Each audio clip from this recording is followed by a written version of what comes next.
Alright, so pre-spring college football rankings, I decided to do an edition of my way too early rankings for 2019 and 2020. We are several months away from the season already. I just decided to do these rankings to give you guys an overview of what I'm expecting from these teams this season. Once again, these are going to change. This is just my first initial thoughts on the rankings this season. And so we're going to be going over all of these teams, and we're going to start off with 25 through 21. And here who they are. This is going to be the slide where many Big Ten schools are. We've got a number 25 is Minnesota. Now this one I really considered keeping Minnesota off this list, but I just couldn't. They really ended their season great. And if you hear me out, this team has a ton of potential next year with PJ Fleck. I mean, of course, he's been there a couple years now, but they've got a really young group down there. And I think that this is going to be a great year for them, and it'll be much improved from last year. And last year was already a pretty good season. They especially ended it really great. They beat up Wisconsin at the end of the season. That was huge. And then they had that Georgia Tech win in a bowl game, which ended up their season on a very high note. And so that's why I think Minnesota, I'm putting them in these rankings. It's a little risky right now to put them in at 25. But I think just watch out for this team next year. Next up, at number 24 is Stanford. This team has a lot of big opportunities. They have a stretch that includes Northwestern, USC, UCF, and Oregon. So they've got many opportunities to be able to have a great year next year. And I think also they return tons of talent.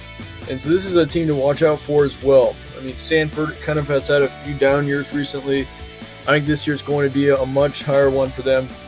They have a ton of potential, and as long as they can use that potential, I think Stanford could be a very dangerous team. Next up at 23, maybe another surprise for you, Nebraska. I've got them in this as well. This team is a team that has major potential, I think. Second year for Scott Frost, their head coach, and Adrian Martinez, their quarterback. Of course, we saw glimpses of him doing some really great things down there last season. And of course, with him being a very young guy, I think he's going to really lead this team. They have a very favorable schedule as well. They've got many of their tough opponents at home. I think this is a team to watch out for in the Big Ten West. They could possibly win it. They're going to make a run for it. That's what I think about this Nebraska team next year.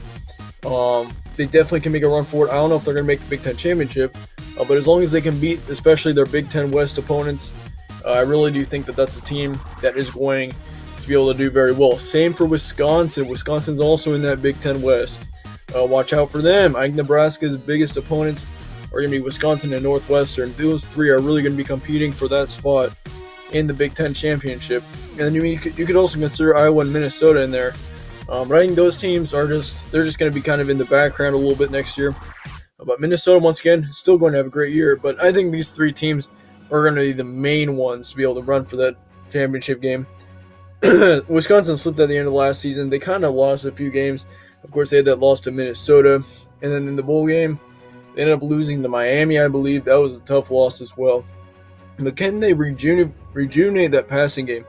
I mean, really, their passing game has not been good for many years now. And they've been mostly relying on the running game.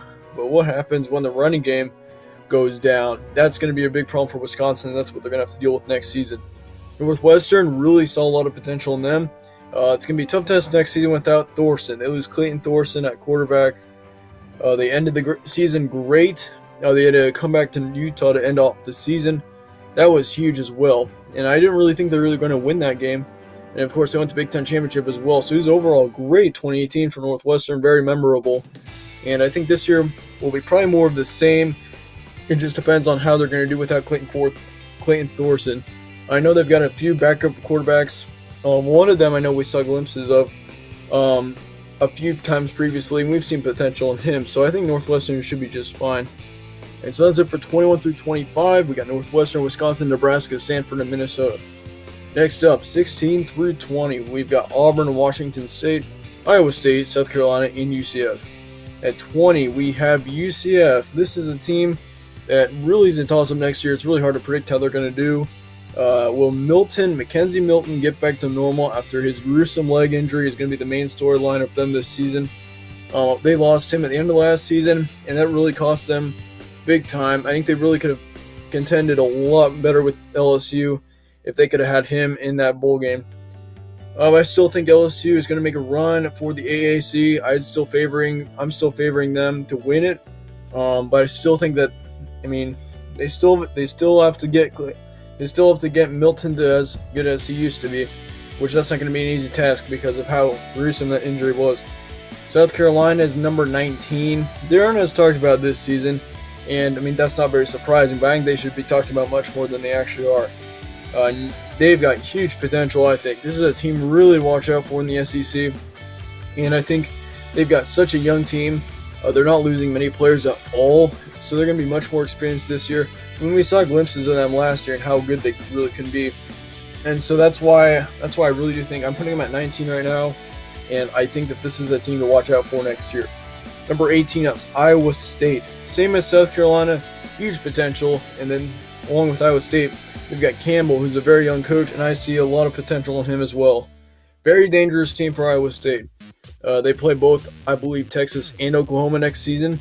Don't get me wrong, but I think this is a team that really has a chance to upset those. And everyone's talking about Oklahoma and Texas, and I think one of those two are going to win the Big 12. But I think Iowa State, watch out for them. I mean, they're going to be in the background. I think they're going to finish third in the Big 12 this year. And they're going to be right behind Oklahoma and Texas, though. Washington State, number 17. They're not going to be as good in 2019, but they're still going to be pretty good. They lose a lot of players, lose Minshew, but they also have several other options at quarterback, so they should be good at the quarterback position. They have a very tough schedule, though, and so that's going to be really tough for them to overcome.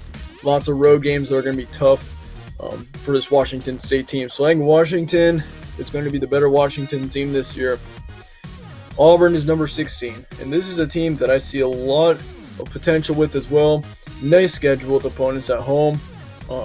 They've got Alabama at home, they got Georgia at home, but they also still have a couple of tough road games like Texas A&M. So really, Auburn I think has good potential. Just depends on whether they can beat their road opponents. If they can win some road games, very dangerous team next season for Auburn. So just to recap, number 16 through 20, Auburn, Washington State, Iowa State, South Carolina, and UCF. Now we're going to start getting into some teams which may not be as big of surprises. We got Penn State, Notre Dame, Texas A&M, Oregon, and Mississippi State in our next 5. Starting off with Mississippi State, they lose several players and have a good quarterback in Thompson to replace their previous quarterback who is graduating. That is going to be rough. I think it's going to be an off season for Mississippi State. I think they're going to be able to be. I think they've got a good chance to be able to make it to a good bowl game. They got a very young coach, so lots of potential in him as well.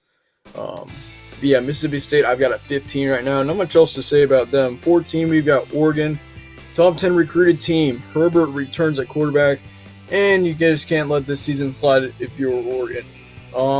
This season, we've seen in a lot of polls that have already been released by like ESPN, FPI, and several other polls. They say Oregon is a top 10 team. They're started up the season next year. Just because of how well they've recruited and whoever they're returning.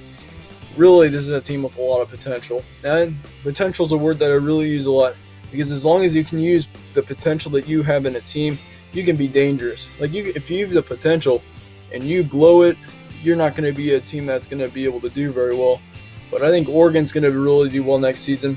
I'm not putting them in the top 10 yet. ESPN FPI rankings were released, I believe, yesterday, and they had Oregon at 9 or 10. I think that's a little high. I'm putting them at 14 just because last year they kind of had a little bit of a bumpy year. But definitely if Oregon can get a few good wins to start off the season, they're definitely going to spike up in the rankings. Texas A&M is number 13, Fisher's second season down there, and he did really well last season, I think. And I think, of course, they did great last year. Great finish this season, especially for Texas A&M. And we've seen Texas A&M is another team that a lot of people are talking about. Man, Texas A&M, they can make a run for the playoff. I'm putting them at 13. I don't know if they're going to make the playoff. I don't think they will, just because of their schedule. Their schedule is straight up brutal. And if you look at it, they've got several road games that are really going to be tough to win. And they also play they play the toughest teams in the SEC. And to add to that, you have to go to Clemson in week number 2. Not going to be easy for Texas A&M to be able to do well. Of course, they've got lots of returning talent. And, they got a ton of potential with Fisher. Jimbo Fisher down there, he's going to be doing some great things. I think in 2 years we could see them doing some great things. possibly making it to the playoff. It depends on how this season goes, I think. But this season, I don't see them getting into the playoff. Possibly a pretty good bowl game is potential for Texas A&M.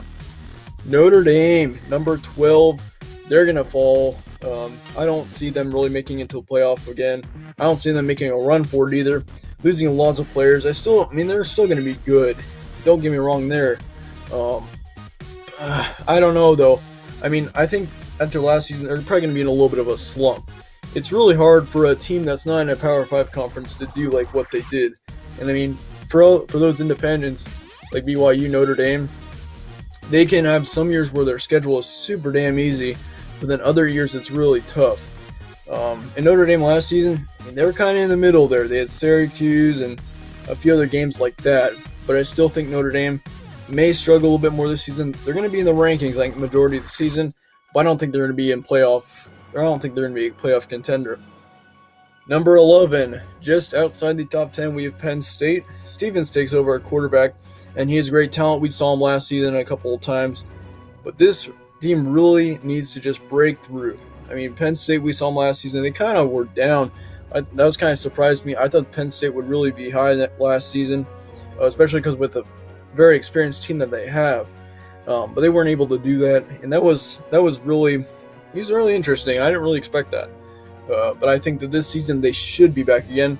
If they can do as well as the talent that they have, if they can just use that talent, they should be a pretty good team next season. So Penn State, watch out for them as well in the Big Ten. Don't sleep on them. Now into the top here, your 6 through 10, Ohio State, Florida, LSU, Michigan, and Washington. So this is kind of interesting right here. Ohio State has Ryan Day now in as coach, as Urban Meyer has retired. I don't think this is going to affect them a whole lot. I still see this team really doing well next season. Haskins is also going to be gone. That's going to be a big factor, but they still have enough talent to last. Once again, they have a great recruiting class. They had a few players leave since Urban Meyer's leaving, but they still have enough to be able to have a great team next season. On to Florida, number 7. This team will come out on fire, I think. This is going to be a team that's really going to be a contender for the playoff next year, I believe. Big contender once again. They've got a lot of returning talent as well. And if you have a lot of returning talent on the team, that already can just be a great sign, especially in the offseason. I think that this is going to be a great team. Because if you have a lot of experienced returning talent, that's going to help you a ton because you don't have to have a whole bunch of new players learning. Of course, new players have to learn, and that's why you have a down year every once in a while, once every 2 or 3 years. But still, I think Florida is really going to be a great team next year. I am expecting big things from them. LSU, another SEC team, very young LSU team. And I think that they're really going to be a contender for the SEC championship game, so watch out for them as well. Michigan comes in at number 9. Tough end of 2018. They got blown out by Florida to end it off. I still expect them to be a big contender for the college football playoff and the Big Ten championship. I think it's going to be kind of a sort of more of the same season as last year. They're going to play Ohio State at the end of the season, and whoever wins that game is going to go to the Big Ten championship. I think that's how it's going to go. Penn State, they're going to be in the background as well, but I don't see Penn State getting in that far to be able to compete with Michigan or Ohio State. So that's Michigan, and they're a very talented group, very great defense. That's another thing to point out of Michigan. We saw them last season, their defense was stellar, and I expect that to happen once again as they're losing a few players, especially on the defensive line, but I still think Michigan's going to be a great team next season. Washington is number 10, and they just sneak into the top 10. Washington, I think, is going to, it kind of depends on how the quarterback game is going to be, I think. Browning is now gone at Washington. He's been a huge impact player for them in recent years. So that's kind of a rough loss for them. But they still have tons of potential, I think, especially with the running game. They won't be as good in 2019, but they're still going to be a great team, I think. Definitely a team that I'm favoriting to be able to win the Pac-12, I think. Washington State, they could still win it, but I think Washington's my favorite right now to win the Pac-12. So that's it for 6 through 10. We're going to be going into the top 5 now, but just to recap your 6 through 10, we got Ohio State, Florida, LSU, Michigan, and Washington. And then lastly, my top 5, we've got Oklahoma, Texas, Georgia, Alabama, and Clemson. Starting off at the bottom, we have Oklahoma. This is a team that's going to have a lot of competition in the Big 12 this year. They've got Texas, Iowa State, several other schools I think that are going to make a huge run for it. But I think Oklahoma is actually going to come at the bottom right now. I think Texas is going to win it as of right now. But Oklahoma with Jalen Hurts, they're going to be a team to watch for once again this year. I would not count them out for the college football playoff. But for right now, I've got Texas, Georgia, Alabama, and Clemson in my top 4. Texas is a team that I'm really high on this year. They are going to make a major run for the college football playoff, I believe. And they've got a very favorable schedule. Their non-conferences, they have most of their non-conference at home. And then they got a whole bunch of their tough opponents at home as well. Of course, they do also have a couple of tough opponents on the road, but I still think this team is going to be able to pull through. I think Texas is going to be a team to watch for this year. They have a fantastic recruiting class, especially, and that's going to help them as well. Expect Texas to be good for several years ahead. Georgia is my number 3. You can't count out Georgia either. This team is extremely young, and they have tons of potential. I think Georgia is also going to do some great things, and they're going to make a run for the SEC championship once again. Would not be surprised to see them make it into it again, and possibly for a chance to get to the CFP. Now, my number 1 and 2, I may get some disagreements about this. I would not be surprised, but I actually have Clemson as my number 1 and Alabama at my number 2. Clemson beat Alabama in the college football playoff easily. They slid right through that, and I think I like this team a little more than Alabama next season. Again, Alabama, a very young team, but also Clemson is also a very young team. And then they've got Trevor Lawrence, that stud at quarterback. He's really going to lead this team really well this year. I think Clemson is going to be at the top of the rankings for the majority of the season. I would not be surprised unless Alabama starts blowing out opponents like they did last season. I do expect them to possibly be able to do that. But I think Alabama and Clemson are going to be the 2 top teams, and everyone else is way below them as to ranking-wise. I do have Clemson at my number 1 right now. Once again, these may change. We're still in February. But I do think Clemson right now is my number 1. Just because of their young group. And also Dabo Swinney. He is a really great coach, I believe. And, I mean, just see how outcoached Nick Saban was in the national championship. Looking at that, I just think Clemson, very, very high on them as well this season. So that is it for my pre-spring college football rankings. We'll be doing these once again in a couple months, probably in April or May, once spring games get going. And so after I can watch those spring games, we can get another view on the rankings. But anyway, so that is it for pre-spring college football rankings once again. Thank you guys all for watching. Show some support if you'd like to. I'm doing a schedule preview right now on my channel. Go ahead and check those out. We've done the SEC. We're just getting done with those right now. And next up is the Big Ten, so stay tuned for those. Thank you guys all for watching, and I will see you all later.